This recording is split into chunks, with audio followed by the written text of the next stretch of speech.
Hello, welcome to Odin Star Fitness. My name is Russell, and this is day 6 of the Gut Cut Christmas Challenge.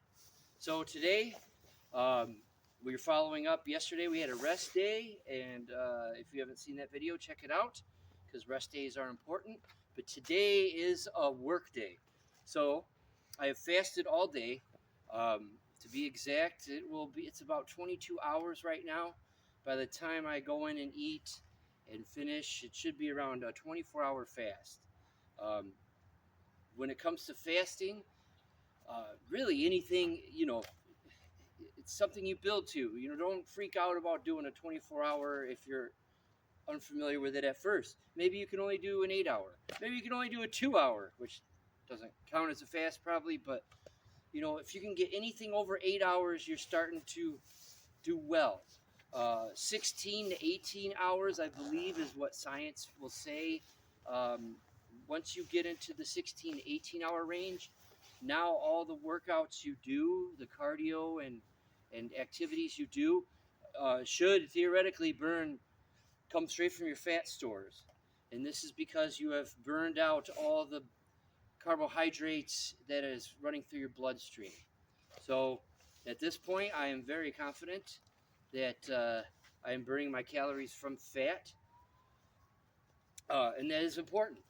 So another thing about our work day is I like to do um, a mixture of strength training and cardio. I like to keep my heart rate up, and I believe all this helps burn calories and it gets your metabolic systems engaged. So what I do, as I've mentioned before, is I like to do my own little version of HIIT, HIIT, and that is high intensity interval training. And real quickly, what that is, it means that you try to go as intense as you can. So you try to get to as close as 100% effort as you possibly can. So think of a sprint. 100% sprint is as fast as you can run. And it's actually kind of difficult to go at 100%. It takes time to be able to handle that level of effort. And that is why watching uh, professional sports and Olympics is so amazing because those people, are have trained and are able to operate at a high performance, at a high level of intensity. So I am not going to be going at 100% today. I'm going to be probably at best going about 70%. Um, and that is because I also like to infuse strength training into my HIIT. So, how I do that is I incorporate, instead of just doing straight calisthenic movements at 100%, I incorporate strength training moves. Today, I'm going to be doing Zerker squats, which are basically squats that you hold in the crook of your arm. It's a nice full body movement, and any full body movement burns calories, a lot of calories, builds muscles, and it gets, most importantly, all this stuff gets your metabolism and gets all the hormones that you need to burn fat and build muscle and build strength and build stamina and lung capacity. All those chemicals are there. You are switching on your body to beast mode. So, what I do is I kind of balance, I juggle the high intensity cardio, so to speak, with the strength training. So I do it instead of going a full, as heavy as I can lift, I dial it back a little bit because I am not going to be taking rests and I am not going to be um, focusing purely on the movement. I'm going to be moving fast through it. I'm going to try to move explosively. And I'm also going to be doing other movements with it. So, in general, I'm going to be, with this weight, if I would normally hit it, say, for 10, today I'll probably hit it for 7. Um, and that is okay. And that's just a feel thing, and that's how it works for me. And it's just something that you develop. So, basically, I'm going to do the Zerker squats and I'm going to go straight into curls. That's going to sound kind of strange. And I'm going to tell you why. The Zerker squats, They work the back, the glutes, the legs. They work everything. But you're also holding the bar with your arms, and that's only 135 pounds. Um, so it's not incredibly heavy, but it's still, you're holding it in the crook of your arms. So once I'm done with that set, I'm going to go straight into the curls. Well, this is because my arms are going to be a little bit fatigued. So when I go into the curls, I've already pre-fatigued my arms, and specifically my biceps and my front delts. And that is going to help me kind of hustle the numbers, if you will, so I don't have to use as much weight because I'm pre-fatigued. So instead of using maybe 80-pound dumbbells, I can get away with 60-pound dumbbells, and I'm piggybacking off of the previous movement. After that, I do a jog. My rest, as you follow me, you're going to start to see that my rests are going to consist of bear crawls and jogging. I believe that you can obtain a level of fitness where you are no longer intimidated by running or jogging, and that can be your rest. It sounds crazy, but I promise you'll be able to do it, and I'm going to show you. But one last thing. So I'm going to do that, and I'm going to cycle back and do one round of Zerkers with the curls, and a small jog is constitute one set. And I generally go from 3 to 5 sets. The last thing I want to say about the Zerker squats is probably one of my favorite movements is the Zerker squat, and that is because it is the most functional movement on the planet, even more functional than a deadlift. Why is that? Well, when you see me do it, you'll understand, but essentially, you're picking up something with your arms. It is just like if you had to pick up a person or anything off the ground. You know, I like to say, if you keep your workouts functional, when it comes to an emergency, it won't be your first time dealing with heavy weights and awkward situations under pressure. So we are artificially adding pressure by eliminating rests and stacking other movements with it. So the Zerker squat is great. You know, someone, God forbid, falls over at a family gathering, you're able to properly use good form and your strength. You've practiced for this, so now you can lift someone up. It's just a great movement, and you can stick it in anywhere. Other than that, I've spoken long enough, so thank you for watching, and I hope you get some out of this. Okay, so alternatively for the Zerker squats, you might not be comfortable with going as low as I did. It definitely does require precision and mindfulness. You don't want to round your back, and if you do round your back, then you would want to do it with light weights, and you want to do it intentionally to build that aspect of you. Alternatively, if you cannot do that, or if you're just starting out, I recommend you do it the following way. And you can start with the bar on something if you like a bench, or a preacher curl bench, just have it sitting there. But the same thing, you get the bar in your arms, and you can do it different ways. I prefer to do it like this. You can also do it like that with like a wrestler's grip and hold on to it. The key is keeping your back straight, and your shoulder blades back. You don't want to hinge forward. It's very easy to do this. So this builds a lot of posture muscles. This is great if you have crummy posture. This is one of the best movements you can do, to be honest. And you don't have to do it with heavy weight. So the alternate way to do it is hold it in your arms. Then you initiate the squat like any other squat with your hips, like you're sticking your butt out to sit on the toilet. Stick your butt out first, then you crack your knees. Butt, knees, sit down, and you can just go down to here. If you want to move your arms in a little bit, you can even go until you touch your knees. Stand up. So sit back, and then sit up. I like to notice I'm keeping my head straight, my eyes straight, my back straight. I'm sitting down in. The bar is pretty close to level with my ankles at all time. Obviously, it can't be even with my ankles because my body's in the way, but it's pretty close. The bar is not protruding past my toes or anything crazy. Once you start leaning, As you get heavy weight on that bar, once you lean, you're going to lose it. So keep it up. My rule of thumb is once my form starts deteriorating, I stop. I do not push further because you're not doing proper reps, and we'll discuss that later. But this, for this movement, is especially true. So sit back, boom, keep the bar up tight, and if you're doing lightweight, you can explode. Go down, controlled, explode up. Down, controlled, explode up. Or you can do it like this with your hands. You want to keep that bar in against your chest. A lot of guys, a lot of people, they have the bar out.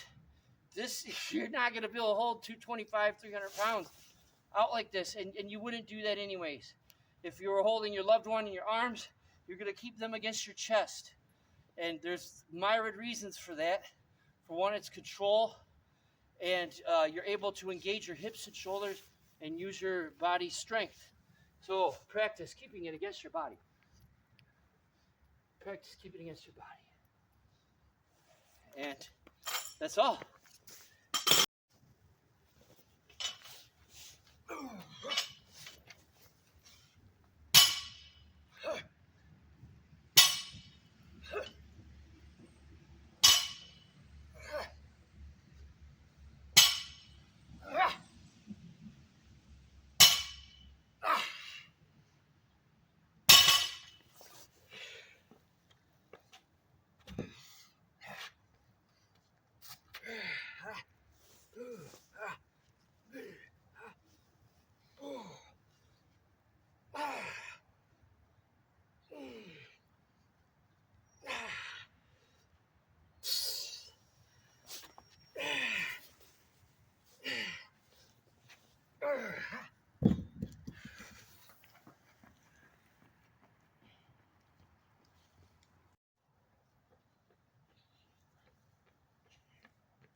Side profile.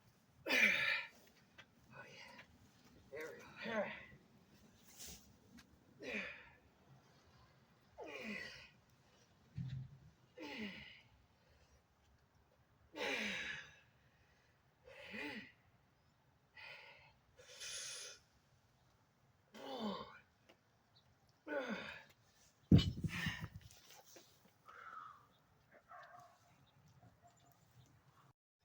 Okay, so now that we finished our Zerker curl combo, I really consider this to hit the arms, the biceps, and forearms very well. It's a full body movement, but we're paying a little bit more attention to the arms. You don't need to do a whole day for arms or for biceps. That's nonsense. If you work out properly, your arms will take plenty of a beating. So for this next round, I'm going to do two movements. I'm going to do an ab movement and a simple, I call them commandos, a pull-up movement where I keep my hands together and pull them to the shoulder. I think this really hits the arms real well and hits your lats. You've already hit your back pretty well with that, believe it or not, with the Zerkers. So they're ready to go. They've been engaged. They got blood through them. So doing this is going to really hit the arms because after those curls and Zerkers, our arms are ready. So I'm going to do the commandos, and I'm going to do hanging leg raises, but I'm not going to focus too much on the reps. I want to get back into the swing of doing windshield wipers or window wipers. And the key to doing those is doing leg raise holds. So if you've never done window wipers, it's where you put your feet up in the air and you go back and forth. It's an incredible movement. So if you've never done it, I'm gonna show you the progression. And the first thing is you got to be able to hold your toes against the bar, like that. But you got to be able to hold the toes against the bar first. Of course, there are bent knee versions of it, and blah blah blah. But I'm just telling you, for this demonstration, I'm not going to do a lot of reps. I'm just going to hold it up on the bar. I'm going to try to hit 5 reps, but I'm going to at least try to get 3 because I'm not worried about how many. I'm really going for time duration. And that is also, again, I'm doing it hanging. So again, I'm hitting those arms again. I'm getting grip strength. You don't have to do a whole lot of volume if you are clever about how you use your time and how you integrate the different movements together. You can save a lot of time. I'm busy. I work all day in a factory, and I have other real life responsibilities. So I need every second of my workouts to count. And it also works to your advantage when you do it like this, because the body is meant to be worked as a whole. Isolation is like a human phenomenon. Everything works with everything. So the more I can have everything work together, the better. Anyways, enough of me talking. That was already a huge rest. So I'm going to go into it right away. I'm not worried about reps right now. This is just the cherry on top. And I'm going to start with the commandos. Nice pause at the top. I'm alternating shoulders. I'm also flexing my bicep.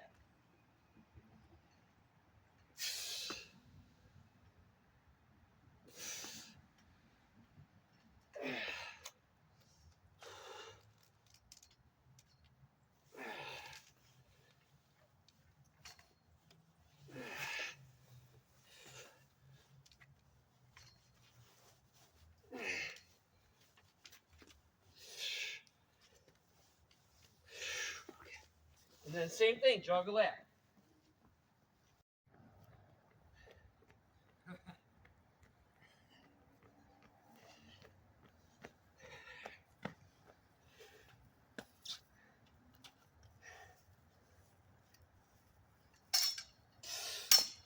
Oh no.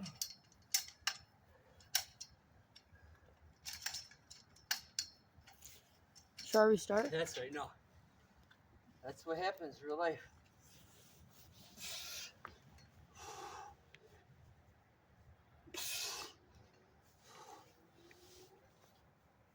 Notice I'm keeping my legs straight. They're not crossed. I'm clenching my buttocks. Engaging the perineum is very important. Pulling down.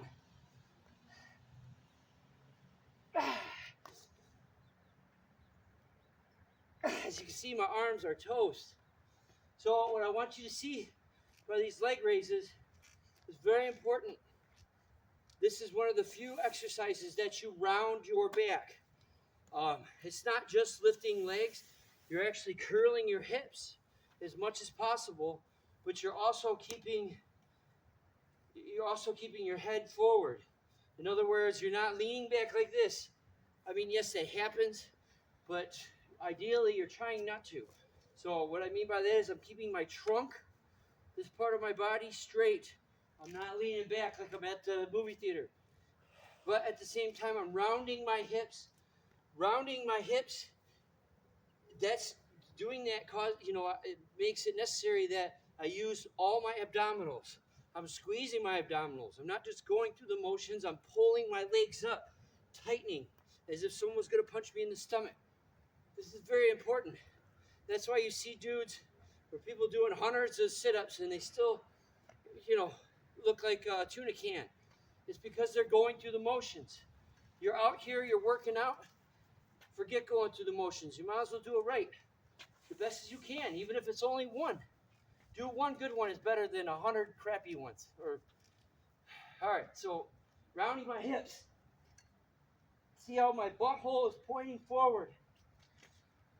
That way. Not just this. And I'm trying to keep my head forward as well. You can even pull your chin to your chest if you like. That will help to engage that as well. This is also very good for your spine.